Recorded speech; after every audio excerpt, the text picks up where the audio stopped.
What's the difference between working with Will Smith and working with Jamie Foxx? What is the difference between working with Jamie Foxx and Will Smith? It's crazy, man, because when I worked with Will, we were all younger. He still was super professional back then. It was still a whole lot of fun on the set. But I'm not gonna lie, we were friends, but it wasn't one of those kind of things where when they said cut at the end of the day, I'm continuing on and going to his house. The difference with Jamie Foxx was, again, I was a part of the crew.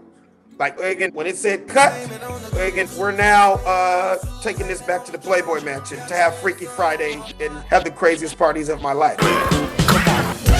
I'm the Travel O.G, and I traded in my Hollywood lifestyle for the sexy beaches of Pattaya, Thailand.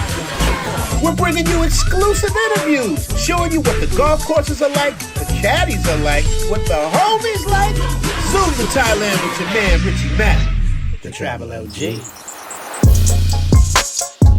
Jamie Foxx. Even though I was never really close friends with Jamie, we're connected in so many different ways. We got money together.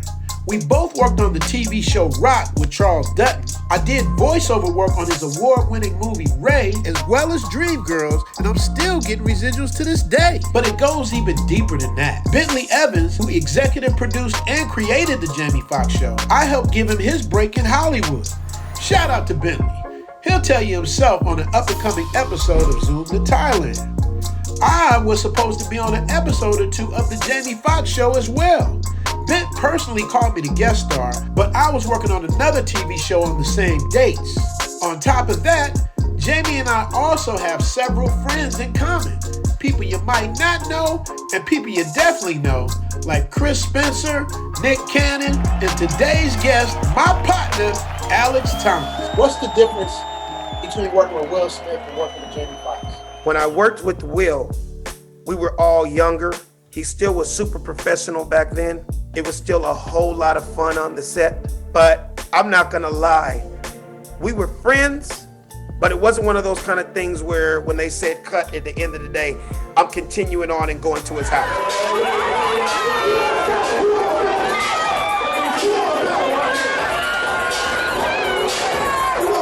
Jamie and I had a great chemistry. People would come up to me and go like, dude, it looked like y'all didn't even read scripts over the years. It's like y'all just ad-libbing so many episodes. And yeah, man, yes, we did the table reads. Yes, we still read the scripts. But as comedians, nigga, when I tell you some of the most fun I've ever had, when it's like 3 and 4 takes and every single take could be the one, you know what I mean? And then after that, it's going to comedy clubs together because he's still, one thing I appreciate and love about Jamie, he kept the comedy chops going. That never stopped, right? And then as far as the partying, brother, I don't know what it was like because I wasn't around to be around Hugh Hefner in the 70s and 80s at the Playboy Mansion. But Jamie was definitely the black Hugh Hefner. Man, I can attest to that. Last time I partied with Jamie, we was in Australia. On a side note, it's some bad ones in Australia, y'all. I remember vividly. First of all, because of this one, I was locked in on this. Until you hear an Asian or a Middle Eastern woman with an Australian accent, you haven't traveled. Shout out to Australia and Bondi Beach. Leonardo DiCaprio was there, Chris Spencer was there, Prize from the Fugees was there. I mean, it was lit. Now make some noise! Let's go, baby! I like what y'all doing in that bathtub.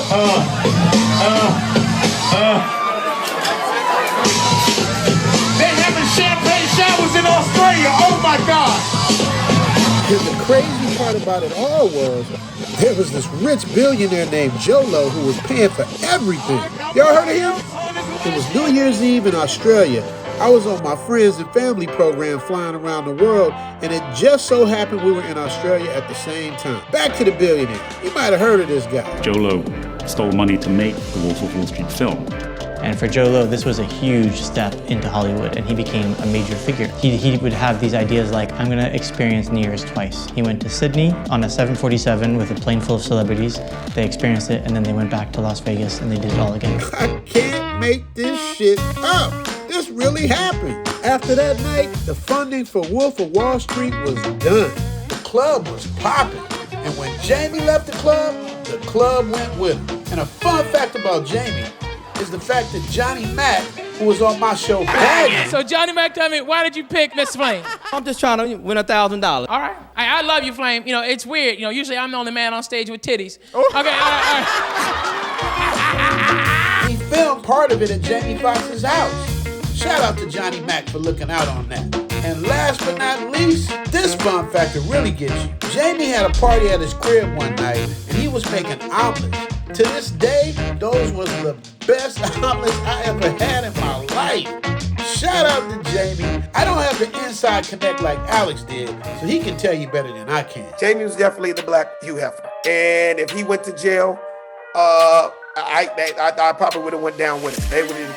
It's like when you talk about like famous drug kingpins, when they went down the whole operation and everybody like, nigga, I had a lot to do with a lot of craziness that went down at that house. Yes, I can't lie, Your Honor. I had about 15 bitches here myself tonight, and we can't pull it all on him. That was back in my wild and crazy, dirty whore days. I'm a new man now. I'm no longer a dirty whore. I'm a father. Jamie Foxx. Man, I learned so much from him, bro. Just being around him every day on set for years on the Jamie Foxx show. That just made me a super strong comic. Shout out to my man Alex Thomas. Shout out to Jamie. Shout out to Will Smith. Shout out to Flame, Johnny Mac, Leonardo DiCaprio, Claude Brooks, Ralphie May, rest in peace. We gotta give people their flowers when they can smell them, y'all. If you watched this far, make sure you subscribe to the channel, set the notifications to all so you know when I drop jewels like these. You don't want to miss out. And from Elle, myself, and the lovely people of Thailand, you know what I'm about to say, right? Theme music!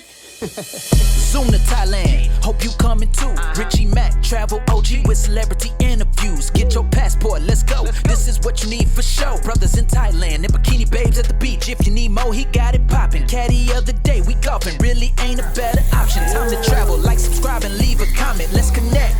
Richie Mac, yeah, we steady vibing. Take a journey, let's get moving, cause we zooming right to Thailand. Hey, Richie Mac, Travel O.G, let's go.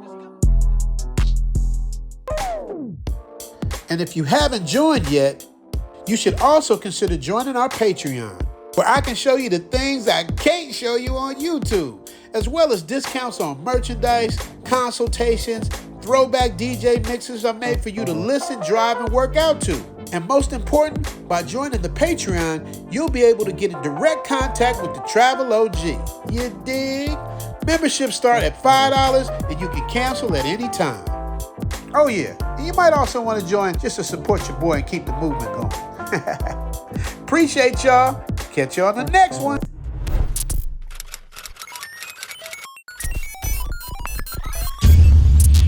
Make sure to like, subscribe, and notify. The algorithm is real.